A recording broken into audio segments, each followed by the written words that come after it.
Skill sets या capabilities, individual capability एक जवान के साथ होनी चाहिए, वही एक अग्निवीर के साथ भी होगी। और वो भी जो ऑपरेशनल चुनौतियां हैं जिसका जिक्र आपने किया है, उसका मैं मानता हूं कि बड़े सफलतापूर्वक सामना करने के लिए वो तत्पर रहेगा। आप जानते हैं, सेना में हमारे ट्रेनिंग स्टैंडर्ड्स बड़े साफ तौर से तय किए जाते हैं और एक सिस्टम के जरिए इसको कंटिन्यूसली मॉनिटर और टेस्ट भी किया जाता है। तो इसके चलते मेरा मानना है कि जो प्रोफेशनल स्टैंडर्ड्स एक अग्निवीर के रहेंगे 4 साल बाद, उसमें कोई डाइल्यूशन या उसमें कोई समझौता नहीं किया जाएगा। और जैसे मैंने बताया, अग्निवीर अपने 4 साल के ट्रेनिंग के दौरान बड़े आसानी से और सरलता से हमारे ऑर्गेनाइजेशन या आर्मी की यूनिट्स में जुड़ जाएंगे और आवश्यकता अनुसार जहां पर भी जरूरत पड़े पाकिस्तान बॉर्डर और चाइना बॉर्डर पर इनको हम तैनात करेंगे। हमारा यह प्रयास रहेगा कि इस स्कीम को बड़े स्मूथ और सीमलेस तरीके से हम इम्प्लीमेंट करेंगे। नमस्कार, जय हिंद, वंदे मातरम। मैं अंतर्राष्ट्रीय खिलाड़ी कुसुमेश कुमार पटेल, के sports and physical academy coach, Ram Sanehi Ghat Barabanki. तो जैसा कि आप लोगों ने अभी क्लिक में देखा कि जनरल मनोज पांडे जो कि आर्मी चीफ हैं, उन्होंने क्या बयान दिया है, कौन सी घोषणा की है।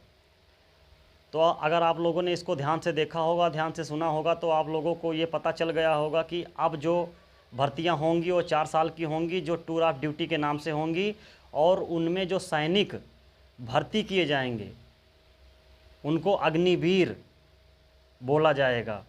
वो अग्निवीर के नाम से जाने जाएंगे। और अब हम बात करेंगे कि एज लिमिट क्या है। अभी तक बहुत सारा बवाल चलता रहा है कि एज लिमिट 22 साल 23 साल होगी, 2 साल बढ़ाया जाए घटाया जो भी है।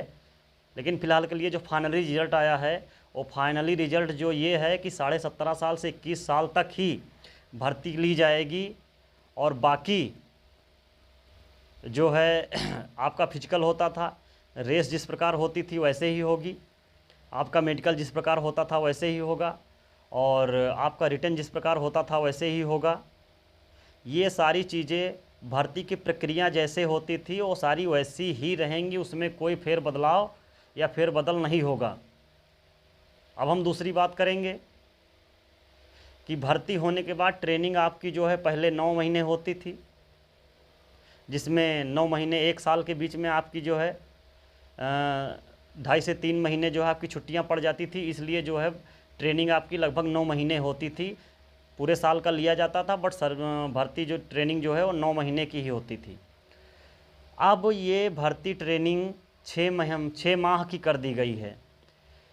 ये टूर ऑफ ड्यूटी 4 साल के लिए जब आप भर्ती होंगे, इसमें आपकी ट्रेनिंग 6 महीने की हो गई है। आप इसमें 6 महीने ट्रेनिंग करेंगे, कसम परेड करेंगे 6 महीने बाद। उसके बाद आपको ड्यूटी पे लगा दिया जाएगा और आज जिस दिन आप भर्ती होंगे आपकी सैलरी 30,000 से स्टार्ट होके आपके रिटायरमेंट तक वो 40,000 हो जाएगी। उसके बाद जैसे आपकी ड्यूटी शुरू हो जाएगी उसमें से कुछ पैसे कटेंगे आपकी सैलरी से।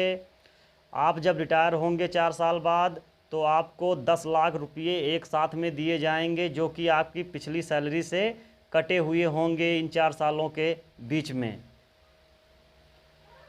तो अब हमने बात कर ली कि आपकी फिजिकल कैसा होगा आपका, और आपकी ट्रेनिंग कितने महीने की होगी, आपकी सैलरी क्या होगी। अब हम बात करेंगे कि इससे हमको क्या फ़ायदा है, जो भर्ती होंगे बंदे उनको क्या फ़ायदा है। तो आपको एक बात और बता दें, उनका बीमा होगा, उनका इंश्योरेंस होगा, जो कि अगर वो शहीद हो रहे हैं तो उनके परिवार को 48 लाख रुपये दिए जाएंगे आर्मी की तरफ से। ये उनका इंश्योरेंस होगा। अगर वो शहीद हो रहे हैं तो उनको 48 लाख रुपये जो है दिए जाएंगे। भगवान करे वो शहीद ना हो, हर कहीं भी लगे, बॉर्डर पे लगे या कहीं भी ड्यूटी पे लगें, तो अपने देश का नाम ऊंचा करें और हर जंग को फतेह करके आएँ। और आपको एक बात और बता दें कि इसमें पेंशन आपको नहीं दी जाएगी। अगर आपके मन में कहीं कोई विचार चल रहा है पेंशन को लेकर तो आप उस विचार को दूर रख लीजिए, क्योंकि आपको इसमें पेंशन नहीं दी जाएगी। आप जब रिटायर होंगे आपको 10 लाख रुपए एक साथ दे दिए जाएंगे, एरियर फंड जो भी आपका होगा, और आपके ड्यूटी के दौरान आपकी सैलरी 30,000 से 40,000 तक होगी। स्टार्टिंग आपकी सैलरी की 30,000 होगी और आपको ड्यूटी फिनिश करते करते 4 साल फिनिश करते करते आपको जो है 40,000 पे बाहर कर दिया जाएगा। और उसमें एक सबसे ख़ास बात आपको मैं बता दूं कि उसमें 25% सिपाही ऐसे होंगे जिनको प्रमोट किया जाएगा, लेकिन ट्रेनिंग से लेकर ड्यूटी उन 4 साल के बीच में उनका बैकग्राउंड कैसा रहा और उनकी एक्टिविटी कैसी रही, उनका डिसिप्लिन कैसा रहा, उनकी ड्यूटी कैसी रही, ये सारी चीज़ें देख के 25% एक्सीलेंट सिपाहियों को प्रमोट किया जाएगा, जो कि 1 महीने रेस्ट के बाद उनको फिर से कुछ ट्रेनिंग देने के बाद उनको जो है परमानेंट कर दिया जाएगा। और अब इसको मैं बता दूं कि आर्मी ऐसा क्यों चाहती है। आर्मी पहली बात तो पेंशन से बचना चाहती है, और दूसरी बात वो चाहती है कि हमारे पास नवयुवक ही रहें, हमारी आर्मी हमेशा जवान रहे। क्योंकि कोई भी बंदा अगर 20 साल में भी भर्ती होता है तो 24 साल बाद वो वापस आ जाएगा, फिर अगला बंदा जाएगा 19 से 20 साल वाला, फिर वो 23-24 साल में वापस आ जाएगा, फिर वो जो है ऐसी प्रक्रिया चलती रहेगी। तो हमारी आर्मी जो है हमेशा जवान रहेगी।